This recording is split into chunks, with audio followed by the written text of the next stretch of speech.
Welcome to TG24 TV. నేను సుమలత. హన్మకొండ జిల్లా ధర్మసాగర్ మండలం ఎల్కర్తి గ్రామంలో గ్రామ పంచాయతీ ఎన్నికల ప్రచారం ముగింపు సమావేశం చివరిలో డాక్టర్ రాజన్న, రాకేష్ రెడ్డిలు మాట్లాడుతూ కాంగ్రెస్ పార్టీ ఫలితాలు మొదటి విడత కంటే రెండో విడతలో తక్కువగా వచ్చే అవకాశం ఉందని, బీఆర్ఎస్ పార్టీని ప్రజలు ఎన్నడూ విస్మరించలేదని, ఎల్కర్తి గ్రామంలో బీఆర్ఎస్ పార్టీ బలపరిచిన వేరే దేవేందర్ కత్తెర గుర్తుపై ఓటు వేసి అధిక మెజారిటీతో గెలిపించాలని విజ్ఞప్తి.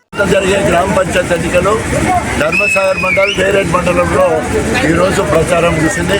ఎక్కడ చూసినా కూడా తండోపతండాలుగా స్వచ్ఛందంగా బీఆర్ఎస్ పార్టీ బలపరిచిన అభ్యర్థుల కోసము మరి మేము సైతం మరి బీఆర్ఎస్ బలపరిచిన అభ్యర్థుల కోసం అన్నట్టు వస్తున్నారు. ఎలుకుర్తిలో మరి మా వేరే దేవేందర్ కత్తెర గుర్తుగా నిలబడుతున్నారు. వీరే గుర్తు కాదు, తెలంగాణ మొత్తంలో మొదటి విడత జరిగిన దాంట్లో అధికార పార్టీలో ఉండి అనేక రకాల అంగులు ఆర్భాటాలు చేసిన, అనేక రకాల డబ్బులు ఖర్చు పెట్టినా కూడా దాదాపు 44% సీట్లు మాత్రమే గెలవడం జరిగింది.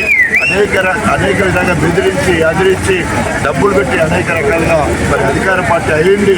ఈరోజు 50% గెలిచిన పరిస్థితి కనబడతా ఉన్నది. ఈ రెండో విడత మూడో విడతకు వచ్చే వరకు అది 30% 25% పడిపోయే పరిస్థితి.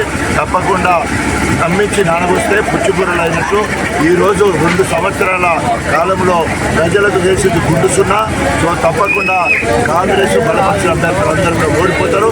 తప్పకుండా రేపు రాబోయే రోజుల్లో కేసీఆర్ గారి నాయకత్వంలో ప్రజలందరూ కూడా మరి కాంగ్రెస్ ఇచ్చిన హామీని నెరవేర్చే వరకు వేటాడటం అవసరమైతే డప్పు కొట్టి జరుగుతామని చెప్పేసి తెలియజేస్తూ హెచ్చరిస్తాను. రెడ్డి గారు ఆయనే స్వయంగా చెప్పాడు, నన్ను దొంగను చూసినట్టు చూస్తాను, నన్ను ఎవడు నమ్ముతలేడు, నేను చెప్పులెత్తకపోతా కావచ్చని అనుమానపడతానని చెప్పిండు.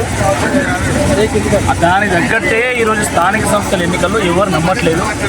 దానికి నిదర్శనమే మొదటి విడత ఫలితాలని చెప్పి సందర్భంగా మనం చేస్తున్నాను.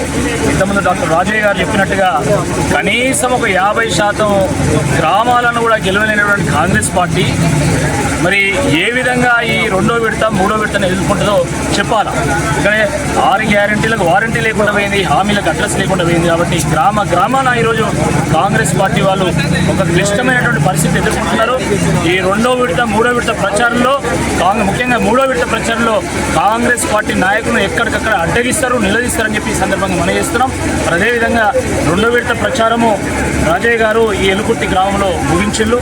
ఈ ఎలుకుర్తి గ్రామంలో ఎక్కడికి పోయినా కూడా ఖచ్చితంగా కత్తెర గుర్తు కోటేస్తాం. దేవేందర్ గారు మొదటి నుంచి బీఆర్ఎస్ పార్టీలో ఉన్నారు, ప్రజల మధ్యలో ఉన్నారు అని కాబట్టి మనం గెలిపిస్తామని అంటున్నారు. మాకైతే సంపూర్ణమైనటువంటి విశ్వాసం ఉంది. ఎలుకుర్తి లాగానే అన్ని గ్రామాల్లో గణపూరు, ఇక్కడ మా వరంగల్ చుట్టుపక్కల ఉన్న అన్ని గ్రామాలు, జనగామ అన్ని గ్రామాల్లో కూడా తప్పకుండా బీఆర్ఎస్ పార్టీ గెలుస్తుంది.